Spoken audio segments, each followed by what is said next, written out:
America's Cannabis Conversation. Heard every Saturday at 4:20 p.m. online at americascannabisconversation.com. We're part of the W420 Radio Network, and each week we provide you with information, education, and insight into the exploding medical and recreational cannabis industry. You'll hear from industry leaders, elected officials, local experts, detractors, and more. Learn how to build your own cannabis business, how to grow the product, what's legal, and where it's legal. Tune in each week to hear updates from the National Cannabis Industry Association in Washington, tips on investing in cannabis markets, personal success stories, and more. It's now time to join America's Cannabis Conversation.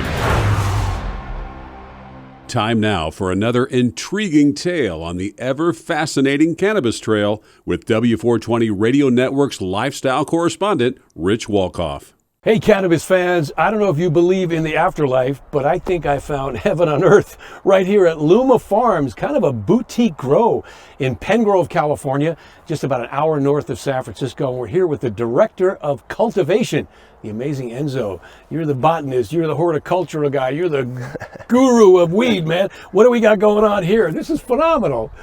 Here we have organically grown, regenerative, sustainable practices, utilizing living soil, working with cover plants and cover crops and organisms, and building soil health. Yeah, now ultimately. You talk about living soil. What is that all about? Because there's a different. We had Patrick King, the soil king, on. He was talking about there's dirt that's dead and there's soil that's living, and that's what you want, and that's what you have. Absolutely. Living soil has to do with organisms and the communities of organisms that are in the soil, earthworms and other plant species. Mm-hmm. Living soil utilizes these organisms to cycle the nutrients instead of relying on synthetic plant available soluble fertilizer. Mm-hmm. These organisms in the living soil, which makes living soil, actually help feed the plants. So now you guys are making hash oil, rosin. Tell me a little bit about rosin, which a lot of people may not even know about. Rosin is made by heat and pressure being applied to bubble hash. It is the most refined concentrate made solventlessly that you can create. Yeah. And about the soil, how key is it? I mean, there's commercial soils, there's so-called organic soils, but what are you looking for? What are some of the key considerations when you create the foundation for your plants? Yeah, you want to build soil with quality inputs. You want to have foresight into drainage and moisture retention and all the different components that will allow your soil to function correctly. The best soil is native soil, is revitalizing native soil, and that's essentially what we're doing here. So in your soil, we're talking about what you put into it to supplement it or give it added nutrients? So constantly paying attention to the phase of the plant's life. We add organic amendments, organic matter in the form of different plants. Mm-hmm. And I know you told me it's not just the plant in the raised bed. Their roots are going deep, so it's not like a planter, because that's going to inhibit the growth. Absolutely. So tell me a little bit more about that. Well, here in the Petaluma Gap where we are in Penngrove, we're on adobe, and I understand it to be ancient seabed, so highly mineralized, but also very compact.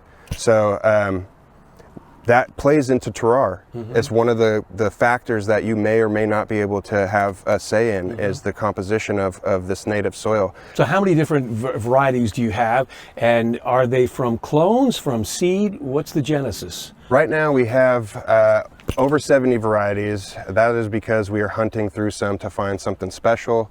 Most everything here is from clone, but there was some seeds grown and clones taken from them to be tested. Okay. What's your fave, and what's your go-to? My fave is actually one that I created a couple years ago called Lemonhaze, and it's extremely potent, and it leaves you It leaves you wondering where you are. In a good way. In a Now, good I gotta way. ask you, some people are enamored with the THC. Yes. And Bob Stefano from Villa Paradiso up in, he's one of the Humboldt original High Five guys, Yeah. said to me, don't get caught up in THC. That's like telling me a Dodge Charger is a better car than a Ferrari. Yeah. So a lot of people are enamored with, oh, look, I got 30% THC. I love that. It's very short-sighted. Yeah, it's You're- not the you're- full spectrum. The entourage is more important, right? Absolutely. You will not experience all that the plant has to offer if you're just going for a product with a high THC. Yeah. A lot of those labs too are deceiving. So as a consumer, you may not be really getting what you're after, Yeah. you know, and you're being sold kind of an effect with a ceiling, you know. It's going to kind of reach a point and you're never going to get past that. Well, again, it's not just about horsepower, right? And THC is the metaphor for the horsepower of the plant, but there's much more to it. So you're looking to create something that gives you maybe the nice buzz, a certain euphoric, full spectrum experience of the plant, whether it's medicinal, recreational, or whatever. A lot of the focus lately has been on finding genetics that have very unique flavors, very profound, exotic flavors. When making hash and rosin, that's kind of the focus. People aren't really thinking about the THC percentage as much in that community or demographic. They are focused on the enjoyment of the flavor. And with Enzo, the director of cultivation at Luma Farms here in Penngrove, California, I'm Rich Walcoff on the W420 Radio Network, and we'll be right back. Hey, we're returning to the scene of the farm, Luma Farms in Penngrove, California. I'm Rich Walcoff, along with Enzo, the director of cultivation, and Curtis Wall, the founder of Luma Farms. It's an amazing biodynamic, organic grow, and we were here a few months ago and it was close to harvest time, so it was the peak of the colas and the flowers, and now it's approaching winter time. What's going on? You've been working your tails off to create this product, fresh frozen, I'm hearing about for the first time. What's that all about? Fresh frozen weed is capturing the resin in its quote-unquote live state as it was growing on the plant without not letting it have the opportunity to dry. So you're freezing the plant while it's still green, while it's still got moisture in it and it's essentially still alive. And you're putting it into a frozen state to capture the essences, the terpenes, the cannabinoids, just as they were during the growth stages. Yeah, and oxygen is the enemy, right? You don't want oxygen around it. You don't want light around it after you harvest. So tell me a little bit about that, Curtis, if you would. Yeah, you definitely don't want, especially when you're drying cannabis in its dry form, you definitely don't want any light in there. It can degrade the terpenes and cannabinoids and all those different things. With fresh frozen, it goes right into a big bin and it goes into the freezer and it doesn't see any light until it gets to the extractor. Now, how long do you have to keep it like that? You have about 20 minutes to get wow. it into the freezer from harvest before degradation sets in. As far as length of time in the freezer, if you have your parameters set correctly, you could live in the freezer for a couple years. Wow. But what is your general timeline? We would love to get it to the consumer as fast as possible. There's just all the hurdles of the regulations. Now, well, you're doing it as a commercial, kind of a boutique grow because you have the high end. It's the cleanest. You don't use any of the chemicals. It's living soil, as you commonly talk about. But what about a home grow? I mean, I'm just an average Joe and I got a few plants and I want to cure, I want to dry, I want to cure and process. What are some of the tips that you could pass along as the expert growers? I would say some great tips are put it in a dark room, hang it upside down, get a low airflow around it, not direct airflow, 60% humidity, 60 degrees temperature, and about 14 days. Oh, good. I've done all those things. And we had a big storm in Northern California a few weeks ago, and my home grow, those buds were just falling over. They were so wet. They had just soaked up all the rain with 8 inches of rain. And thankfully, after 2 weeks with dehumidifiers and fans and everything, things have dried, and we're in the next phase of, now I'm going to trim and jar them up. And then aerating in jars. What do you do in a commercial enterprise like this, even though, as I say, it's kind of boutique because you're not doing massive quantities, although it's a healthy number. Yeah. And then what would you do residentially or, the home grow? So the home grow, I would treat every jar as an environment, and I would allow the gases, things off gassing, to build up in that jar. And then every other day I would burp it for 30 to 45 minutes until you reach a consistency, a moisture consistency that you really like. Yeah. Now you guys have a specialty. You're not just growing great weed, and if we could bring in some of these beauties, you have a variety of crops. These are 8 samples, right? And what are you growing? And then not just for the flowers, which are magnificent, but you have something else going on that is, it takes you to a whole nother level. So I'll defer to the founder here, Curtis. Yeah, so we grow genetics that are supposed to be good for making hash. Things that are the customer's really going to want. They like very fruity flavors, desserts, things like that. Anything that's super unique and special that they can't find at any other place. So that's pretty much what we're looking for in our genetic selection for our outdoor.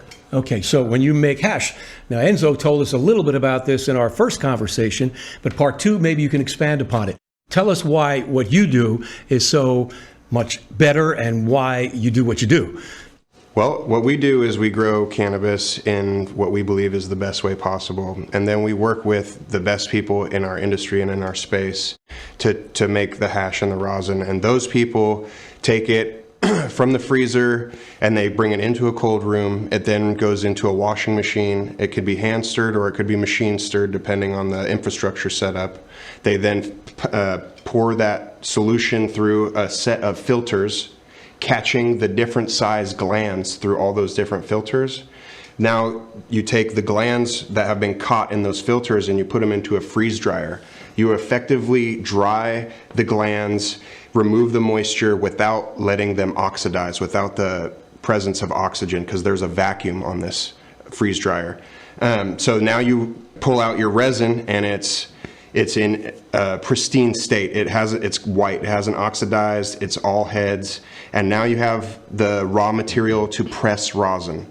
Rosin is the refinement of hash. It is hash pressed through more filtration with heat and pressure. Wow, wow. So if I hear something about diamonds and honey. So diamonds are made just like in the environment and in the earth, heat and pressure. In the solventless world, you would put rosin into a jar and you would seal it and you would let that jar reach room temperature. That's the heat. The pressure is the seal, and you not breaking the seal and allowing those gases to build into that. So that's how we make solventless diamonds. How you make the BHO ones, that's a whole nother process that we don't really partake in. Yeah, solvents are harsh, sometimes dangerous chemicals, but they're used in the process in most commercial hash manufacturing. You guys don't do that, and you tell me why, please. We believe in healthy consumption. We grow in what we believe is the healthiest way to grow to produce the best produce for human consumption and the impact on the earth.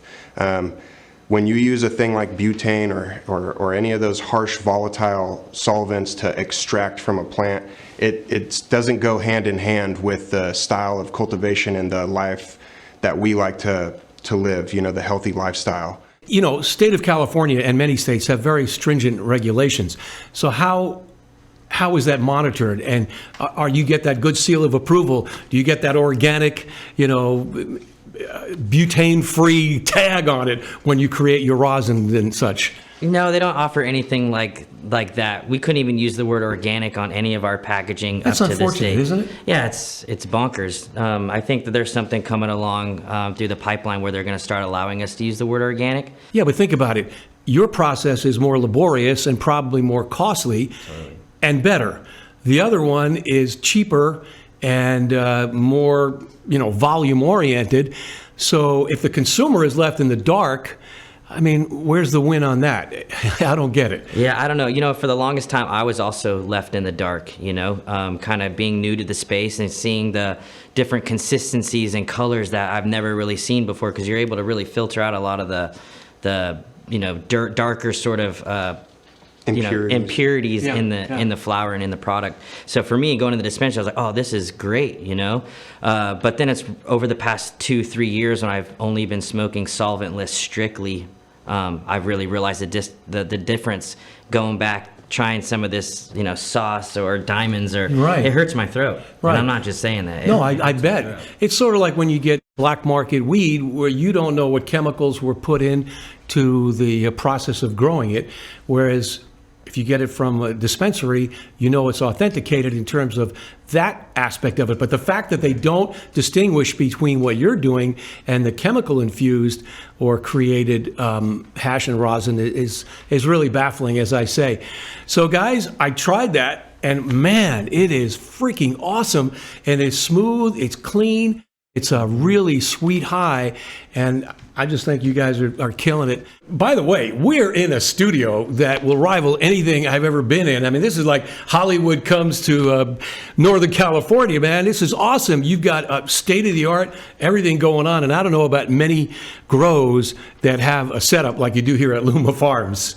So tell me about what are we all about here? Yeah, so this is Luma Studio, Luma Network. We're trying to, first and foremost, promote our brand, Luma. We're trying to, think long-term, 3 to 5 years. Once cannabis goes national, we're able to cross state lines and, sell to consumers everywhere. We want to make sure that, we're already in their hearts and minds. Yeah, so you can create content as well as growing the great stuff, and then you could tell your story like you are here on the America's Cannabis Conversation. We're giving you a forum because I love your stuff and you guys are awesome. So Enzo, when you come into a studio like this and you get a chance to tell your tale, I mean, what are some of the secrets that you can reveal that we haven't discussed about your process of harvesting, curing, processing, and the like? Genetic selection, maintaining the nursery space, mother rooms, the great amount of effort that goes into weathering the storms. Yeah. Speaking of storms, we just had a hell of a storm recently, which we weathered through harvest. Just the culmination of effort that goes into literally every layer. No shortcuts taken. We strive to do our best at every stage. We really believe and care about everything that we do here. Yeah, now obviously I could tell, I could see it, I could taste it. But when you grow a few hundred plants versus these commercial grows, these massive commercial grows that may be growing thousands, differentiate. Tell me what's the difference between how you process, cure, and deliver your flowers and hash and rosin and the like versus the massive like agribusiness growth. I'd put it in one word: care. We take the care and the thoughtfulness and the consideration to do every step right, and we have a small enough, even though it's not, it's a sizable grow that we have here, it's small enough to pay attention to everything. Things don't get overlooked. We're not spread so thin that we have to cut corners. These are the things you see when you scale up. You lose craft when you scale because it's hard to delegate craft. It's hard to delegate what one person does to an army of employees. Right, that's a great word, the craft. And I refer to you guys as kind of the boutique, well, a similar vein. In Absolutely. That it's like you're handcrafted, you're monitoring every plant, every cola, versus these massive machine-hewn enterprises. We are harvesting by hand. We're bucking by hand. We're doing all this process very intimately. Yeah. One question that you had asked earlier was, how does someone cure on small scale versus large scale? On a small scale, I was saying, in jars and burping it every 45 minutes every other day till you're at the right moisture. Large scale, we can't put that much weed in that many jars. It's not cost efficient or space efficient or labor efficient. Sure. And so what we have to do is we have to create an environment, a huge environment that is like a jar. And we treat the huge environment like a jar. Right. Well, that's why your stuff is so awesome. That's one part of it. Great stuff, guys. You've only been around a few years, but I think the best is yet to come. Congrats on all your successes on the America's Cannabis Conversation. We're with Enzo and Curtis Wall here at Luma Farms in Penngrove, California on the W420 Radio Network. You're listening to America's Cannabis Conversation on W420RadioNetwork.com.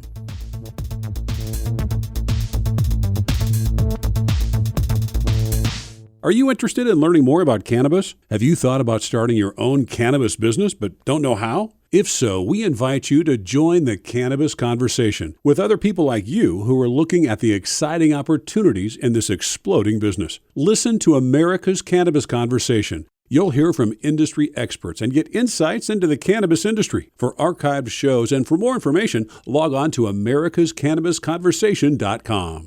It's time for Women in Cannabis on America's Cannabis Conversation, part of the W420 Radio Network. Didn't you get the memo? Here's Chase Roberts.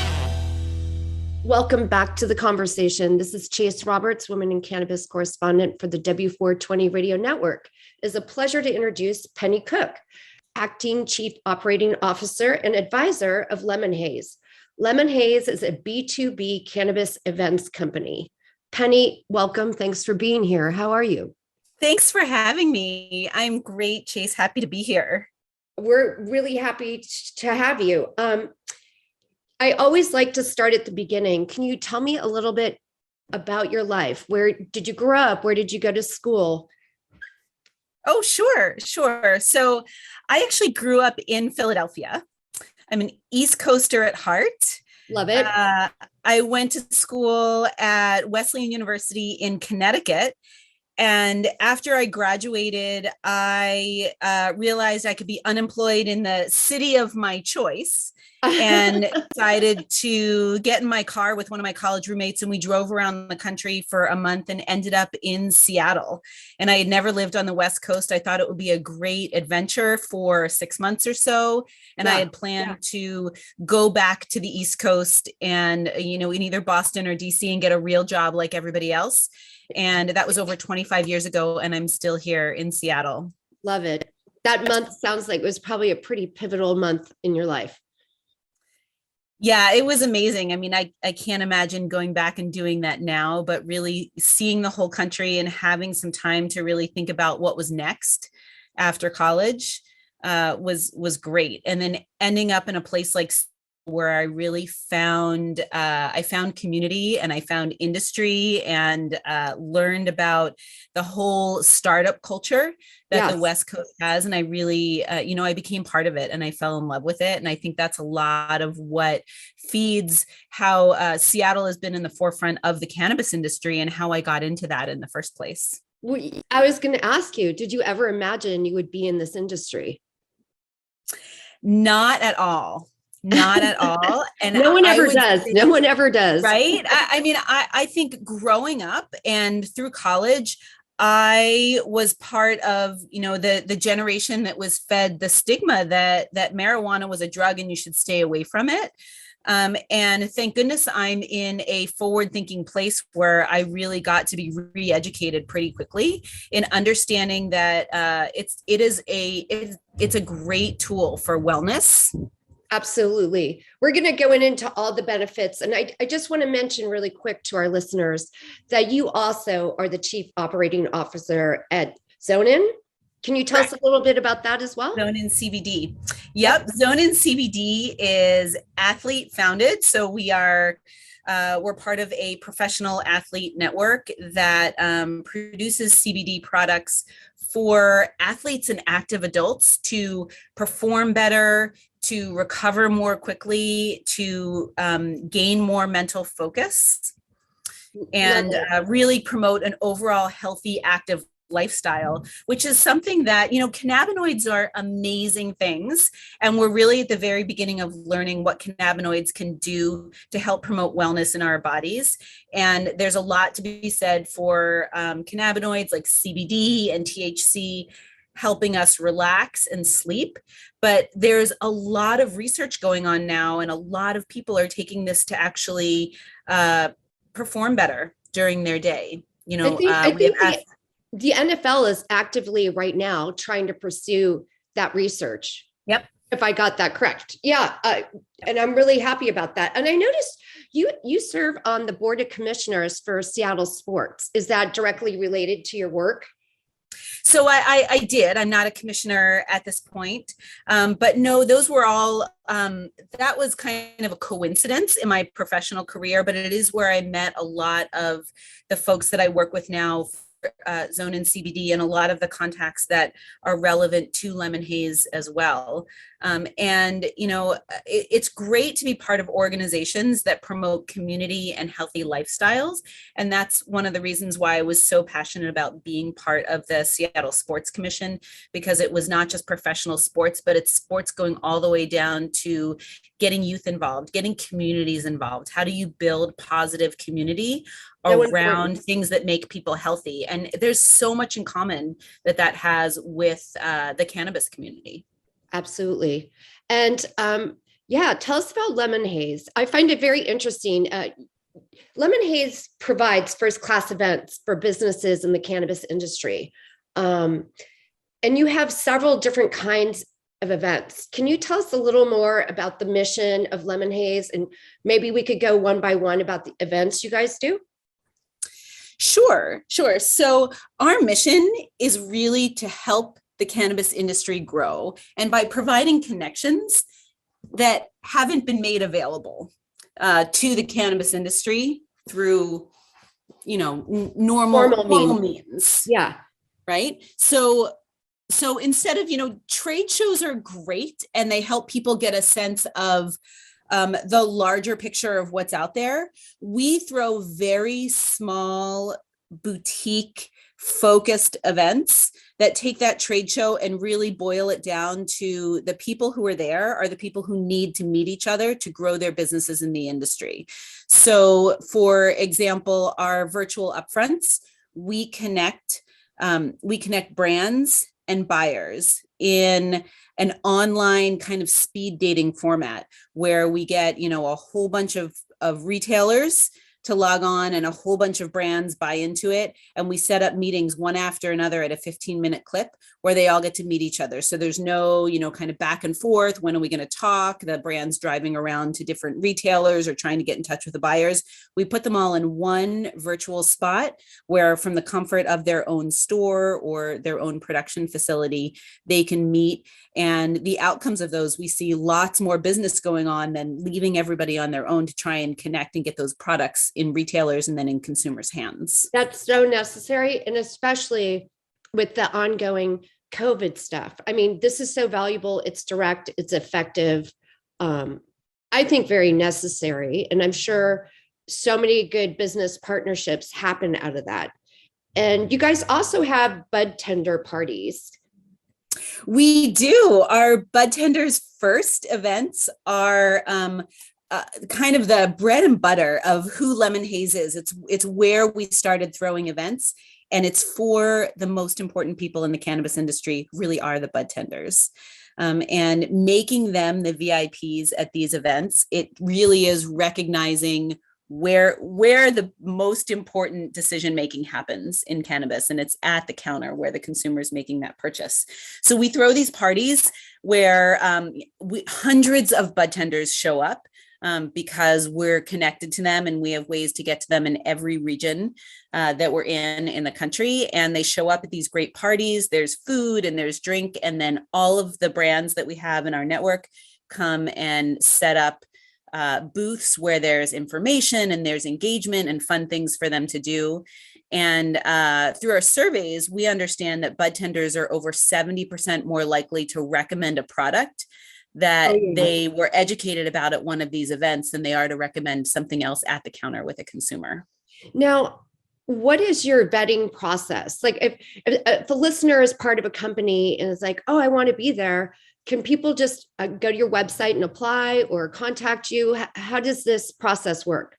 Oh, sure. So for bud tenders, we actually validate employment at a retailer. So we guarantee to all the brands who come, who buy sponsorship packages there, that all of the bud tenders that they meet are current active bud tenders. And so we just have a confirmation process on the back end. So if you're a bud tender and you want to RSVP for one of those events on our site, you go in through the process, you submit your credentials, you get approved, and then you get a ticket. It's free for all bud tenders. That is an amazing service. Yep. And for brands, you need to have good products and be relevant in that market.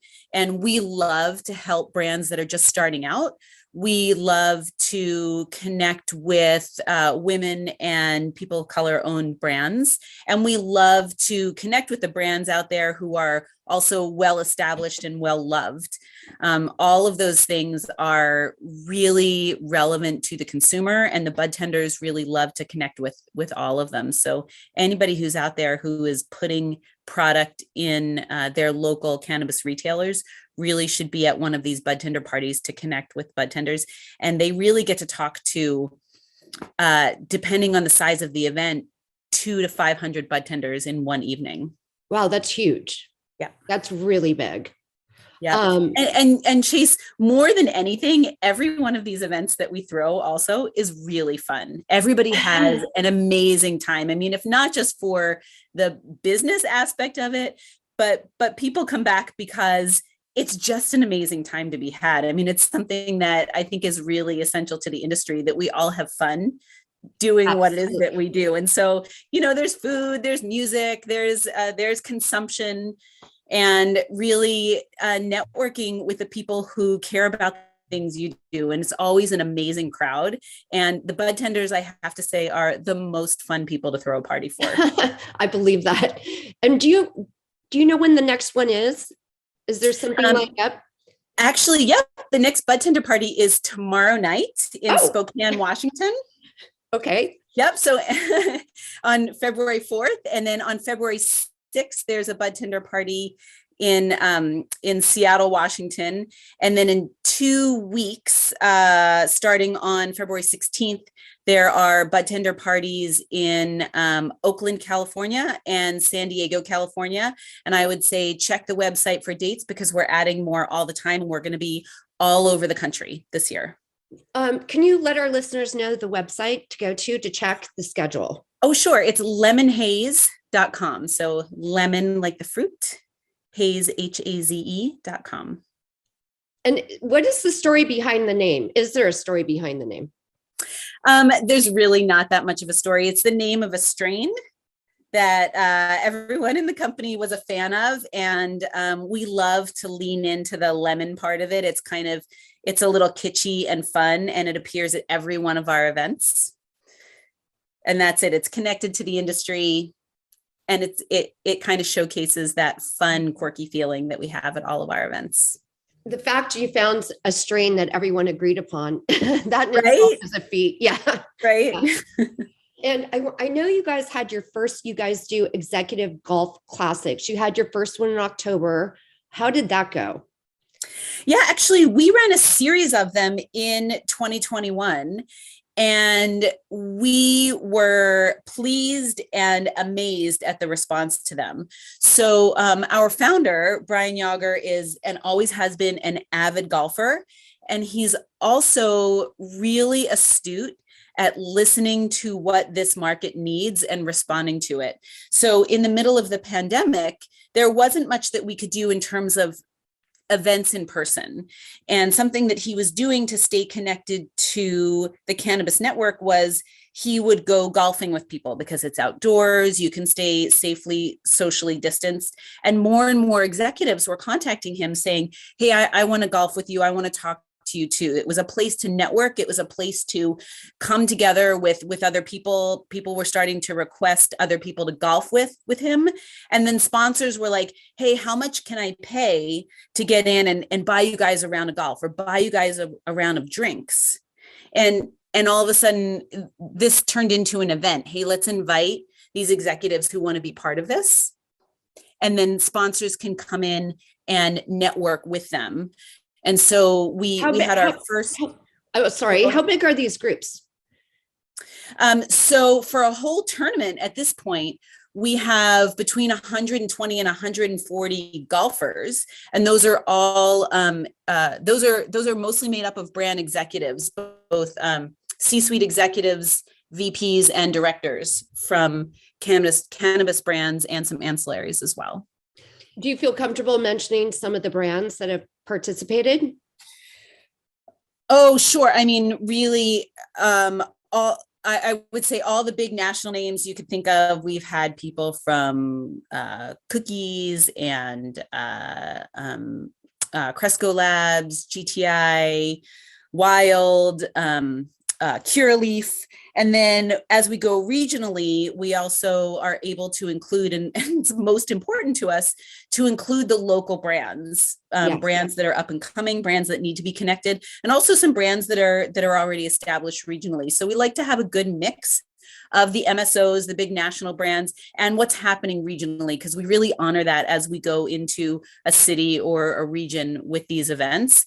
And then it's really valuable for all these ancillary sponsors to come in and meet these people. It's a way to get into the cannabis business for anybody who's either starting a company and is new and needs to connect. Where do I connect with the people I need to talk to? Come to our event, and you'll see a concentrated audience of those executives who are the decision makers that you need to connect with. And we're seeing more and more mainstream companies who know that a valuable part of their business is going to be in cannabis, and they're starting to come to these events, pay to be sponsors at these events, to connect with these executives to open up that part of their business. Healthcare companies, accounting companies, legal companies, architectural companies, who have all been part of the mainstream, who are now seeing cannabis, now seeing the value in being part of the cannabis industry, which is something that we are really pushing to mainstream the entire industry, as we know it absolutely deserves to be. It's slowly getting there. Actually, we're at the launching point now where everyone's kind of all in based on, cannabis is money at this point and the predictions of what's going to be coming in. And it does impact almost every industry. For these events, do you have certain cities you guys always hit, or are you open to new cities? How does that work? So we are expanding our map around the country every year that we do this. Last year was the first year in golf tournaments, and we tried to hit all of the major metro areas right now where cannabis is legalized and becoming a big business. We've expanded the map this year, and we're already talking about our 2023 season and expanding the map even further. So we're really excited to see the business itself expanding, and then bringing our events out there to help connect all the pieces of that business to help it grow everywhere. Is there any thoughts of going global? We've talked about it. We want to make sure that we're taking care of everyone who's in our network. We don't want to grow too fast, but we will be expanding quite a bit as we're able to. And I also want to mention, you guys also do cannabis conventions. Are those also listed on your website, or? So we have done cannabis conventions in the past. We've done pretty big conventions, and there are other conventions that are out there. But really, where we're focused right now are these boutique, smaller events where the people who need to meet each other are the people at the event. You're not guessing if somebody's walking by your booth, if they're the decision maker at a company, or if you need to talk to them. We're focused on putting together these small events that if you show up, the target audience that you're looking for is who we're putting in front of you. Such a valuable, important, you're building relationships that need to happen. It's all about relationships, and Lemonhaze is really doing a great job at doing the networking, building these relationships for people. As a woman in the industry, do you have any advice for women in the industry? Sure. It's really unique to be in a leadership position like this, because I've been in technology, I've been in consumer packaged goods, and I've been in consulting. And, in every industry, you don't find an overwhelming number of women in leadership positions. And we have the same challenges here in cannabis, I would say, but it really does feel like the door is a little bit more open in cannabis than it is in other industries. And Chase, it's something that we also pay close attention to. So we've gotten a lot of feedback about our golf tournaments, for example, that more, people have the perception that more men golf than women do. And really what we found is that there are more male executives out there who we're able to invite to these golf tournaments than women executives that we're finding. So what we've done is we have purposefully created a network where we're finding the women executives and we're finding the people of color executives and promoting these companies that they're part of to get them into our events to create that diversity and to create a better leadership path in the cannabis industry. It's something that we understand is really important, and we know it resonates all the way through the industry to the bud tenders and to the consumers. It creates a better experience all around. So, I'm particularly sensitive to that, being a woman in leadership in cannabis.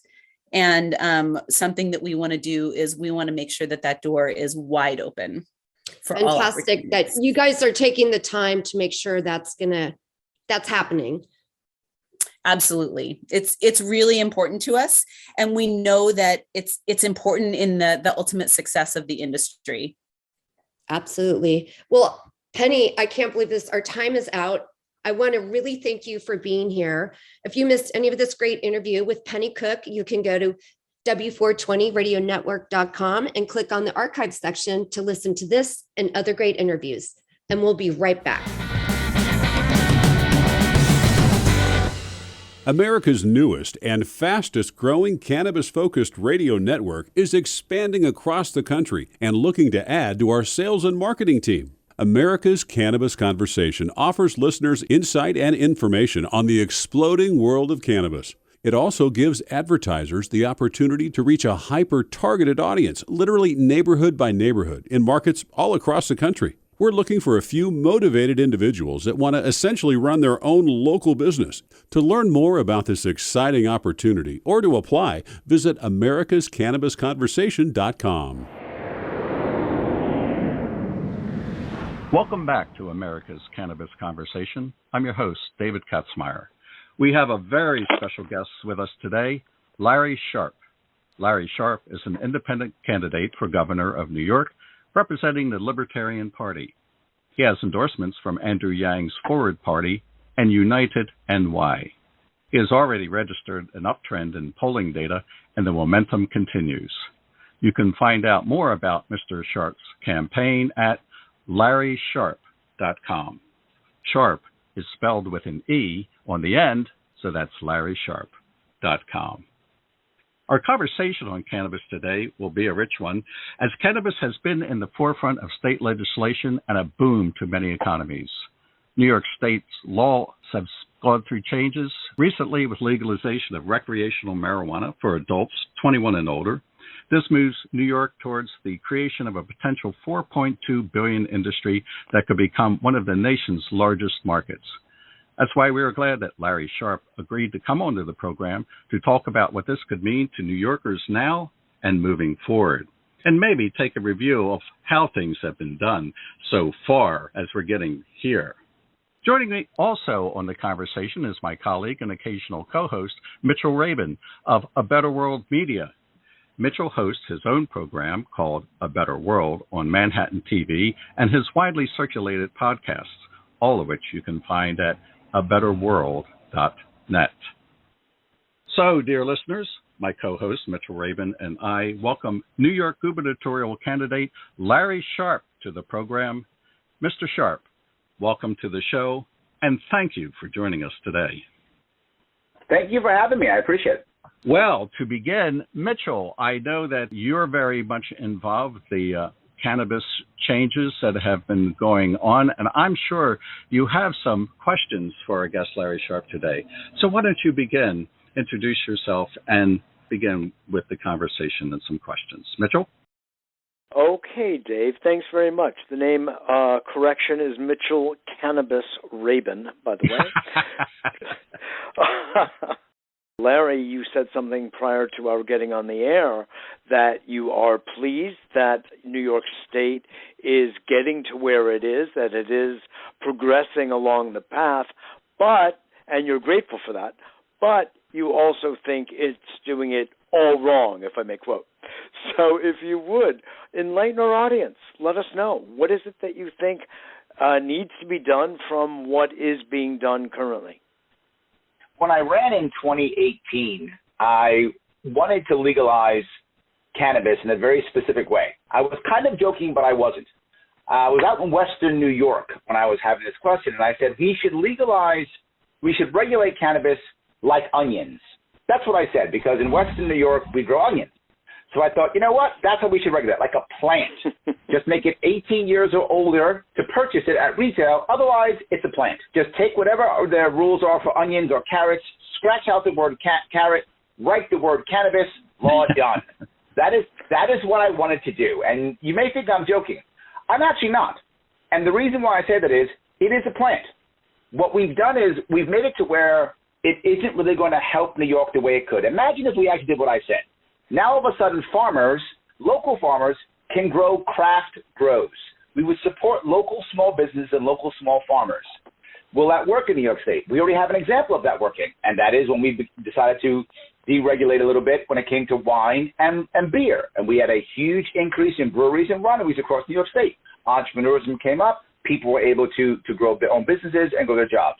Why shouldn't farmers be able to create craft grows? We could do that. With our new way of doing it now, we can't do that. There's a horrible license. The license will cost about $250,000. What small farmer can swing that? They can't. We've just pushed all the small farmers out.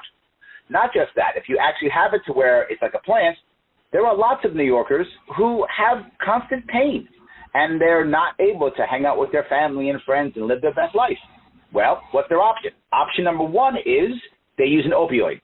Opioids are 80% of the reason why we have addicts right now is because of prescription opioids. It is increasing our addiction problems. We have cannabis products. A bunch of that will go down. But not just that.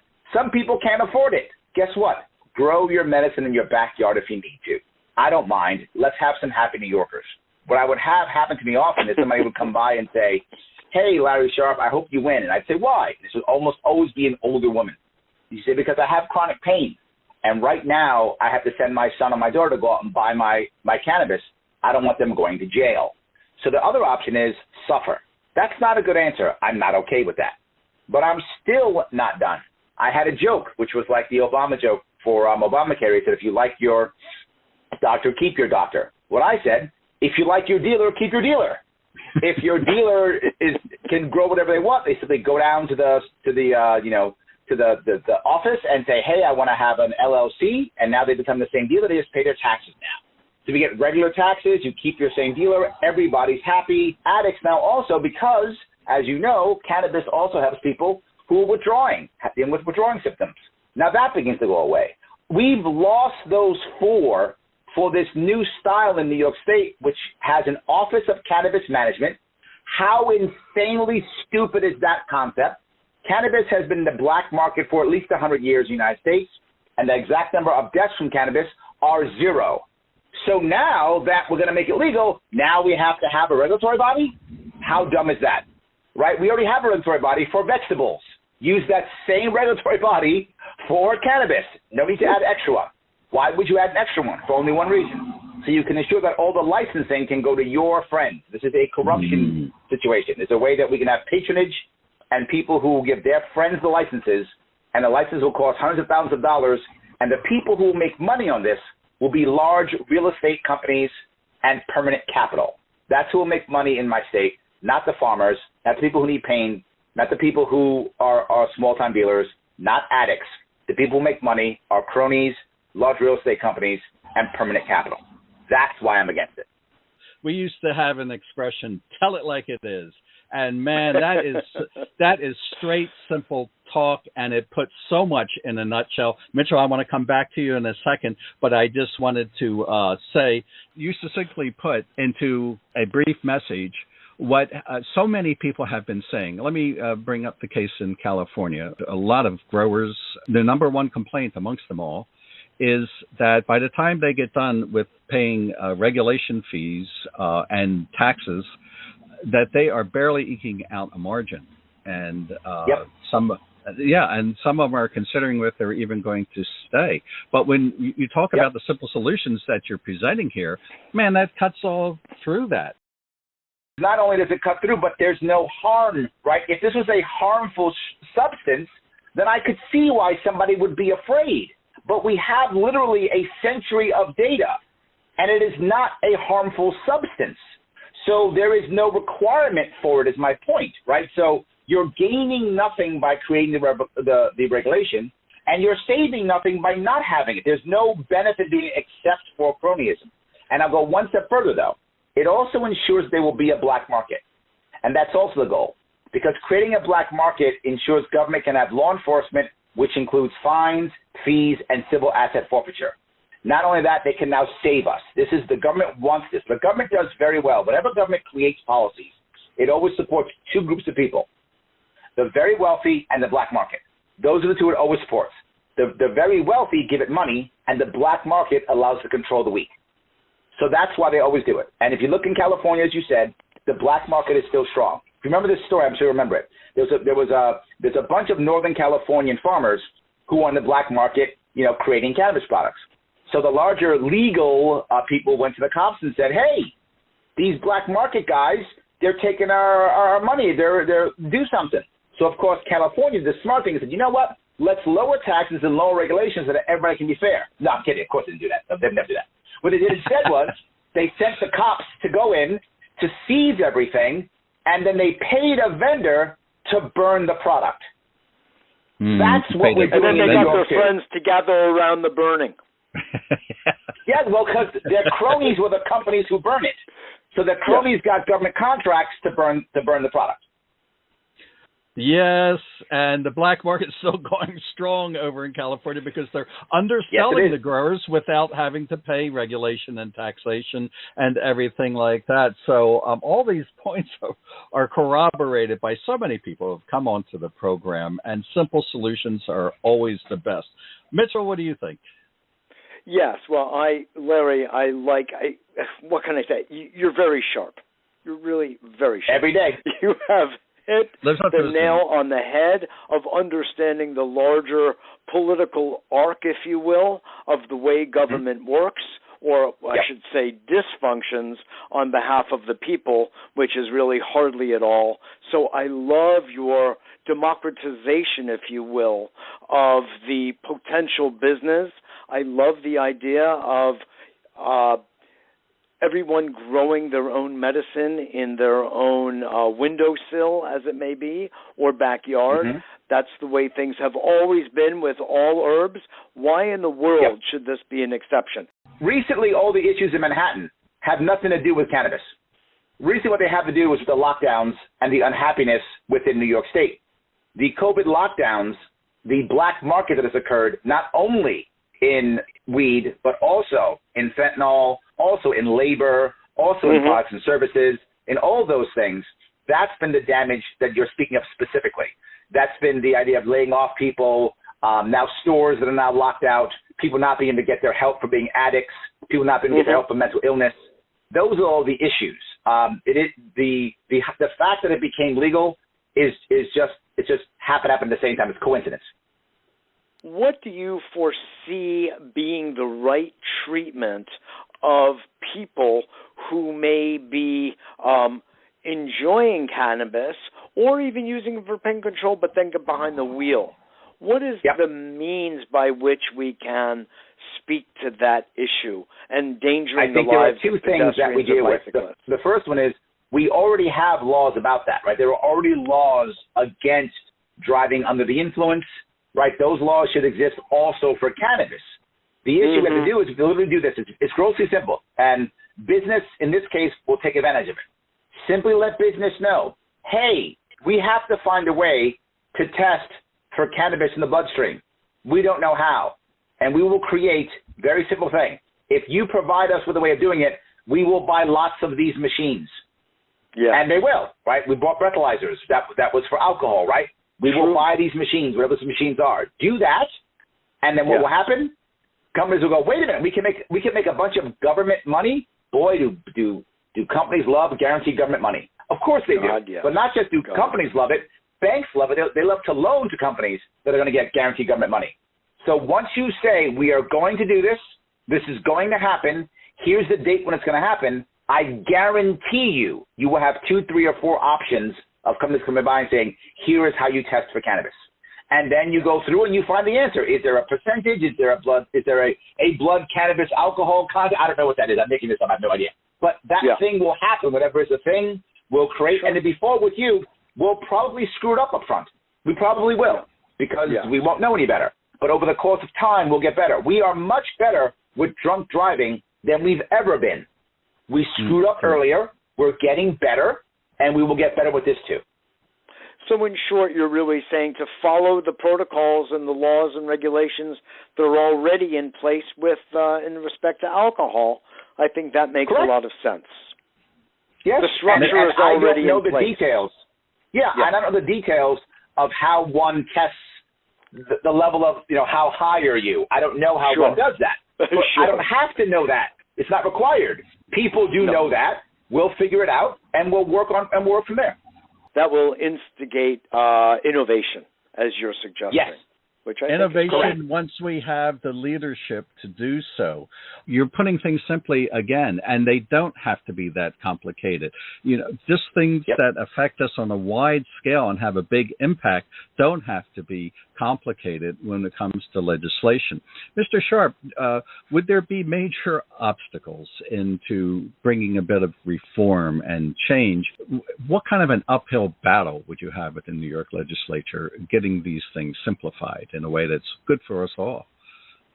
Yeah, the issue here is it's a good and a bad thing. The bad thing is that our previous governor and current governor, they have made it to where they basically run everything. The reason why they created the Office of Cannabis Management is so they can control everything and not be responsible for anything. What happens is in all of these committees, it's a common thing done throughout all of New York. They create a commission or an office or something, and in that commission, they create 5 people. One person is picked by the Senate, 1 by the Assembly, and 3 by the governor. So the governor puts his 3 cronies in, and they do whatever he says, or he removes them. And the state assembly and the leaders of the assembly and the House, and the Senate get it, so they can be, rewarded by the governor also. It's all system patronage. Now, what happens in New York State is if that office creates a rule or regulation, and the legislature doesn't vote it down, I think it's 90 days or 60 days, I forgot the number, whatever time it is, that basically becomes a law.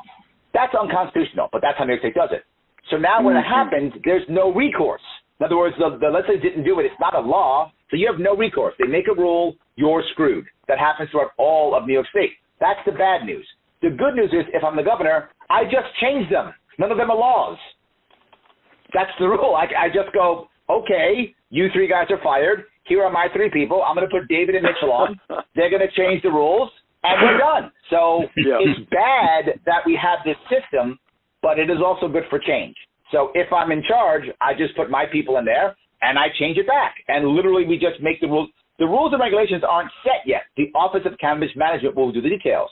When I put my people in, the details will be things like this. The amount, what it costs you for a license is 0. You are automatically given a license unless you are like a convicted mass murderer or something, right? That's it. You are given a license. Done. So I'll change that rule. So basically it'll become no licensing because it'll be automatic license. So we'll do things like that. Yes. This is so it'll be a breath of fresh air, Mr. Sharpe. Totally a breath of, or a toke of fresh air, if you will. Although this is going to be a pun-filled interview. What can I tell you, folks? There's no question about it that it should be legal and allowed to be grown by anyone, anywhere, anytime, as long as it's within their own parameters. Well, the reason why I jump on this is because all of your rights matter all of the time, whether they affect me or not. And I have to be the person if I'm going to say I'm going to be the leader, my job is to make sure that you have the rights that you want to use when you want to use them, as long as, to your point perfectly, as long as it doesn't hurt others. If you're not hurting others, do you. I'm totally okay with that, whether I do it or not. I don't have to like it or think it's right. In fact, in theory, I could think cannabis is, not a good idea. I mean, I don't think that, but I could. I would still be like, you know what, if you want to do it, go ahead, as long as there is transparency, to your point, knowing that it isn't perfect, that there are some issues that you have to be worried about.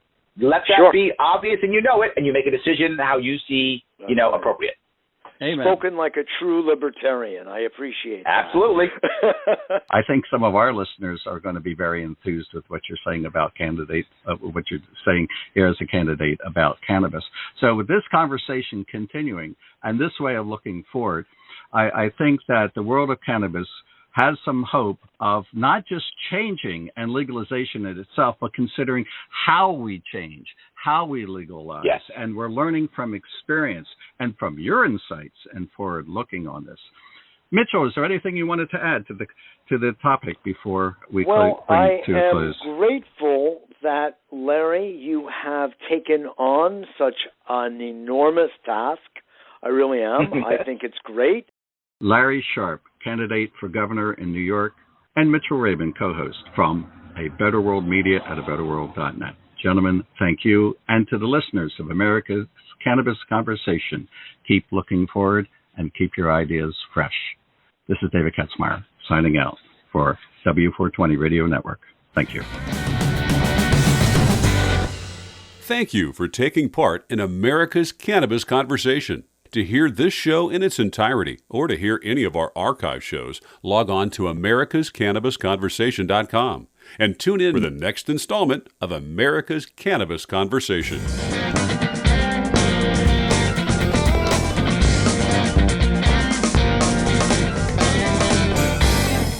W420radionetwork.com